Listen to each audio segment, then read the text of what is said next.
সকালে এটা আজকে কি করেছি জানো তো? এটা হচ্ছে পাস্তা। তা তোমরা কি পাস্তার পায়েস কখনো খেয়েছো? তো জানি না। আমি দেখো পাস্তা এর আগেও একদিন করেছি, একদিন না 2-3 দিন করেছি। তো আবার আজকে করেছি। সকালে কি টিফিন করব কি টিফিন করব। আর সকালে টিফিন বলতে জানো এখন 12টা 58 এরকম বাজে, মানে একটা বাজতে আর 2-3 মিনিট বাকি। তো এখন আমি সকালের টিফিনটা খাচ্ছি। সকালে রান্না করে চলে গেছিলাম, এবার গরম গরম না আমি খেতে পারি না। তো ওই জন্য এখন বাড়িতে এসেছি, আনলাম তবে দেখি এখন খেয়ে যাই। আর এখন যদি এটা খাই তবে আর দুপুরে না খেলেও চলবে। আর পাস্তাটা কিভাবে রান্না করেছি সেটা তো তোমাদের সঙ্গে দেখিয়েছি, আর এখন আমি খাবো কি করে সেটাও তোমাদের সাথে দেখাচ্ছি। তো চলো, এই দেখো পাস্তাটা নিয়ে নিলাম। আর এবার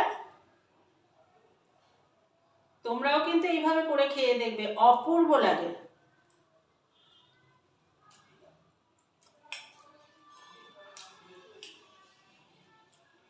মানে এত সুন্দর টেস্ট লাগে, চিন্তার বাইরে। তো বন্ধুরা, তোমরাও এরকম করে পাস্তা বানিয়ে খাবে।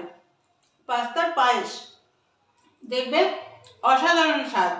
আর একবার বানিয়ে খেয়ে দেখো, বারবার খেতে ইচ্ছা করবে। তা বন্ধুরা, টাটা, আবার দেখা হবে।